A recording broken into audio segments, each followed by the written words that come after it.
7 নং তিলডাঙ্গা ইউনিয়নের 8 নম্বর ওয়ার্ডের যে খ্রিস্টান কলোনি রয়েছে সেখানে যে বড়দিন উৎসবে উপস্থিত হয়েছেন আব্দুস সালাম, যিনি বটবুনিয়ার কৃতি সন্তান এবং মানুষের কাছে এক আস্থার নাম। তিনি আসন্ন ইউপি নির্বাচনে নিজেকে চেয়ারম্যান প্রার্থী হিসেবে আত্মপ্রকাশ করেছেন। প্রণাম জানাই, সালাম জানাই আপনারা যারা এখানে এই শীতের ভিতরেও এখানে আপনারা উপস্থিত হয়েছেন।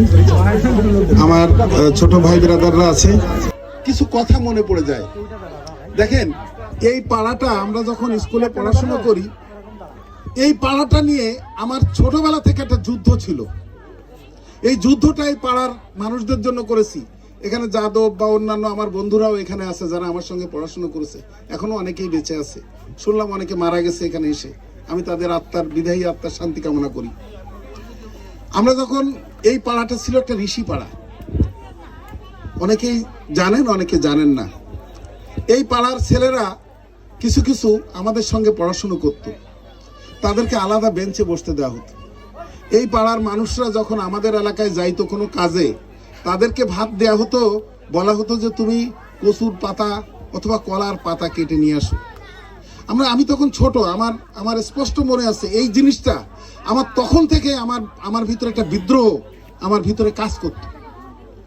আর এই পাড়ার আমার যে বন্ধুরা আছে তারা জানে যে আমি একমাত্র ওই বেঞ্চে যেয়ে বসতাম, যে বেঞ্চটা আলাদা করে এদেরকে বসানো হতো। কি আছে, আমার বন্ধুরা এখানে আছে না, আমার বন্ধুরা যারা আছে তারা সবাই জানে আমি আলাদা করে বসতাম। একবার আমি এই পাড়ায় এসে ভাত খাইলাম আমার বন্ধুদের সঙ্গে। স্কুলে আমাকে বলা হলো তুমি এক ঘরে।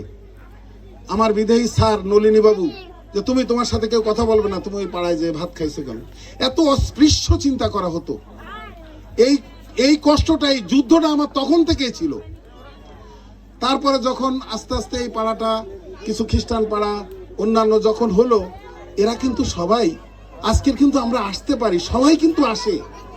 এটা একটা অগ্রগতি। আর আমি এই পাড়ার লোকদেরকে বলেছিলাম, এই সন্তানদেরকে বলেছিলাম, যারা লেখাপড়া করবে, যারা ডিগ্রি পাস করবে, তার চাকরিটা আমার কাছে, তার চাকরির জন্য কোথাও দৌড়াতে হবে না। এবং আমি আমার কথা রেখেছি।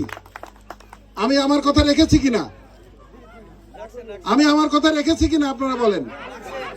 যারা ডিগ্রি পাস করবে, আজকেও বলে গেলাম, এখান থেকে আপনাদের ছেলে মেয়েদেরকে আপনারা লেখাপড়া শিখাবেন। এই পাড়ার যে ছেলে গ্রাজুয়েশন নেবে, ওই ছেলের চাকরি জন্য কোথাও দৌড়ানোর কোনো দরকার নেই। আমার সঙ্গে যোগাযোগ করবে, সোজাসুজি আমার সাথে। ডিগ্রি পাস আমার কাছে আসবে। আমি আমার প্রতিষ্ঠান হোক বা অন্য কোনো প্রতিষ্ঠান হোক, যদি পায়ে ধরে হয়, এই ছেলেদের চাকরির ব্যবস্থা আমি করব। এই ছেলেরা আজকে দেখেন আমার পাশে অনিমেষ আরো কয়েকজন আছে, এরা যখন বাইক নিয়ে যখন যায় গ্রামে, আর যে ছেলেদেরকে একসময় যাদের বাড়িতে খাওয়া হতো না, ওই ছেলেদেরকে যখন সাধারণ মানুষ স্যার বলে সম্বোধন করে, তখন আমার বুকের পাটাটা ভরে এত বড় হয়ে যায়। এটাই আমার সংগ্রাম ছিল।